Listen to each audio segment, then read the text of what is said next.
আমি অধ্যাপক ডক্টর মোহাম্মদ আনসারুল আলম, ঢাকা বিশ্ববিদ্যালয়ের আধুনিক ভাষা ইনস্টিটিউটের জাপানি ভাষা ও সংস্কৃতি বিভাগে আছি। বর্তমানে বিভাগীয় প্রধান হিসেবে দায়িত্ব পালন করছি। আমাদের বাংলাদেশে বর্তমানে এবং সাম্প্রতিক সময়ে জাপানি ভাষার শিক্ষার্থীর সংখ্যা উল্লেখযোগ্যভাবে বৃদ্ধি পেয়েছে।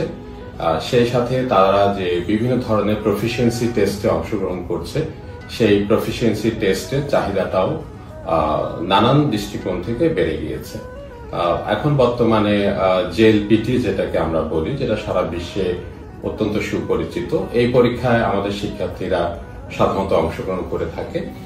সেখানে একটা সীমাবদ্ধতা হচ্ছে বছরে মাত্র 2 বার পরীক্ষাটি অনুষ্ঠিত হয় এবং কেউ যদি একবার কোনো একটা ধাপে ফেল করে থাকে, সাকসেসফুলি কমপ্লিটেড না করতে পারে, সেই ক্ষেত্রে তাকে আবার 6 মাস অপেক্ষা করতে হয় একই ধাপ পরীক্ষা দেওয়ার জন্য।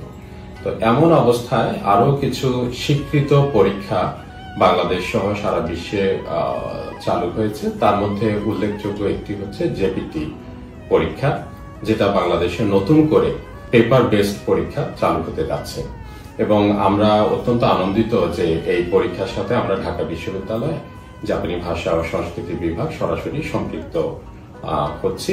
আমরা ইতিমধ্যে আমাদের ইনস্টিটিউটের যে ঊর্ধ্বতন কমিটি রয়েছে সেখানে এটা অনুমোদন করা হয়েছে।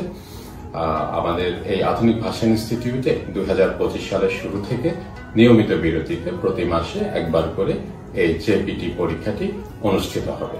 এই পরীক্ষার একটা উল্লেখযোগ্য বৈশিষ্ট্য ইতিমধ্যে হয়তো আপনারা জেনেছেন যে একটা পরীক্ষার মাধ্যমেই জেএলপিটির যে N5 এবং N4 যে দুটো আলাদা আলাদা ধাপ আছে, দুটো ধাপকে একটা পরীক্ষা দিয়ে মূল্যায়ন করা হবে। অর্থাৎ একটা সার্টেন মার্কস যদি পাওয়া যায় তাহলে হয়তো এটাকে ধরা হবে যে সে N5 সমমানের দক্ষতা তার রয়েছে, সে সার্টিফিকেট তাকে প্রদান করা হবে এবং আরেকটু উল্লেখযোগ্য আরেকটু বেশি নাম্বার যদি পায় তো সেটাকে ধরা হবে যে N4 লেভেলের, অর্থাৎ তার সে দক্ষতা রয়েছে।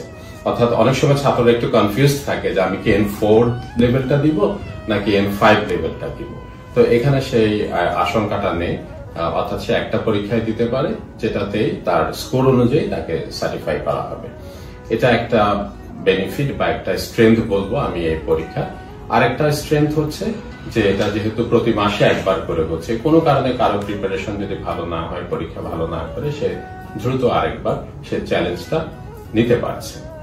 আর এই সাথে এবার আমি একটু আমার নিজের প্রতিষ্ঠানের কথা বলি যে ঢাকা বিশ্ববিদ্যালয় আধুনিক ভাষা ইনস্টিটিউটে জাপানি ভাষা কোর্স 1974 সাল থেকে এখানে আমরা এটা অফার করে আসছি। বাংলাদেশের এটা একদম একটা প্রাণ কেন্দ্র বলা যায় জাপানি ভাষা শিক্ষা এবং সংস্কৃতির জন্য।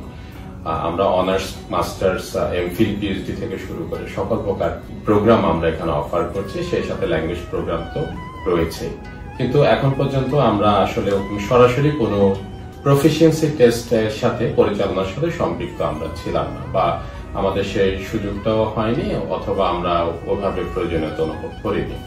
এখন জেপিটি কর্তৃপক্ষ আমাদের সাথে যোগাযোগ করার ফলে আমরা দেখলাম আমাদের ছাত্রদের চাহিদার কথা বিবেচনা করে এবং জেপিটির যে গুণগত মান এবং যে অ্যাকসেপ্টেন্সি রয়েছে সেটাকেও আমরা আমলে নিয়ে আমরা ঢাকা বিশ্ববিদ্যালয়ে এটি পরিচালনা করার সিদ্ধান্ত গ্রহণ করেছি। তো আমি আশা করব আমাদের যে শিক্ষার্থীরা যারা আছে, আমাদের বর্তমান এবং প্রাক্তন শিক্ষার্থী, সেই সাথে সারা বাংলাদেশের বিভিন্ন জায়গায় যারা জাপানি ভাষা পড়ছে, যে তাদের একটা প্রফিসিয়েন্সি টেস্টের একটা ভালো বিকল্প হিসাবে জেপিটি টেস্টে তারা চ্যালেঞ্জ গ্রহণ করবেন এবং তারা এটা দিয়ে লাভবান হবেন। ধন্যবাদ সবাইকে।